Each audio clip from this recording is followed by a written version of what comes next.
One of Stirling's most famous landmarks is the King's Park, once the royal hunting ground where the King, the Queen and visiting dignitaries would hunt deer. Today it features a golf course and a play park, but venison has always been a staple of Stirling's cuisine. I think sometimes there's this perception of game that it's only reserved for, kings and gentry and the upper class, where actually we've been hunting deer for millennia. I love cooking with fire. It's got this really primal aspect to it, depending on what the weather's doing, where the wind's going, what wood you're using, you always get a different result, and even though it can be unpredictable, I find it really exciting. Lots of people obviously have heard of game, they see it on the menu and they think, oh, I'm not sure about that, or they might occasionally see it in the butchers if they're lucky. Not many butchers stock it, unfortunately, but we're trying to, I guess, find interesting and exciting ways to cook it. So whether it's cooking it on your barbecue or it's cooking it, with like different spices and seasonings, or banging it in fajitas or flatbreads, and just, I guess, making it a bit more accessible and a bit more, something people want to cook and can cook at home.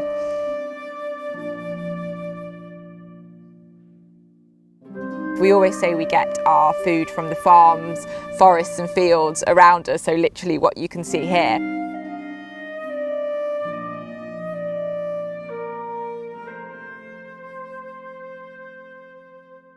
At Fodder and Farm, our menus are super seasonally led, so whether that's vegetables we're growing ourselves in the market garden, or mushrooms from the forest, or deer from the fields, we get roe and red here.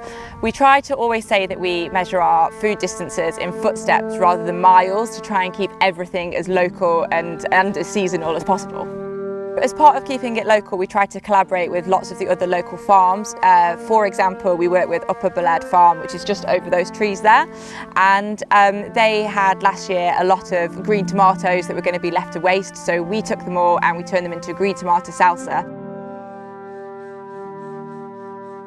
We try to teach a lot of traditional skills here at the farm through workshops. We do things from sourdough to cheese making to butchery classes.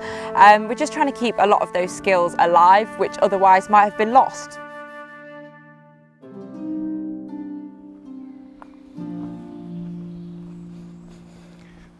Now, as Scots are known to be thrifty, and what's not to like about gathering your food for free? But for our ancestors, foraging was a way of life, and even carried on through the world wars. When vitamin C was short supply, we got it from rosehips gathered from the woods and glens of Stirling. Foraging would have been something that we did since time immemorial. People would have been foraging for food and for medicine and for clothes and everything.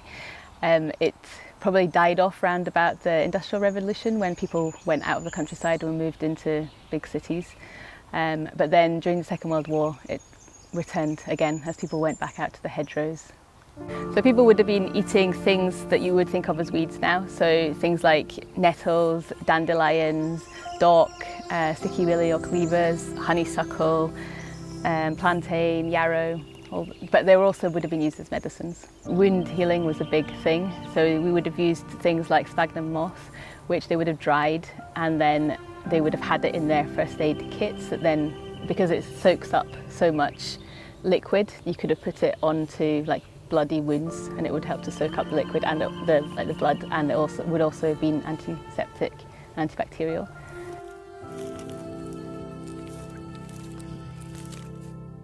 I also run a social enterprise called Movement in Thyme, and we connect people to wild foods and to herbal medicines. So we work with various marginalised communities, including refugees, elderly, women, any community groups that want to work with us, and we bring people out to the countryside just to kind of get them out into nature and to learn about what we've got here, all the abundance. We're teaching people to come out and pick responsibly and kind of become aware of what plants are here, and then how they can use them as medicines, and also how they can use them as foods and incorporate them just little bit by little bit easily into their diets.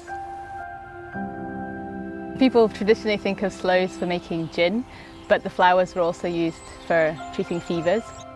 We make remedies in groups, with community groups, and we send out remedies to Calais.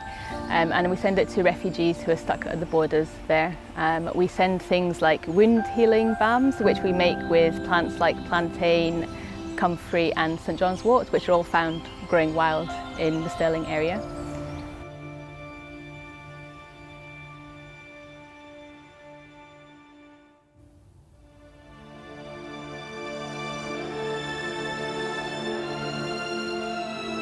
Next time, join us as we uncover Stirling's connection to the world's largest grapevine.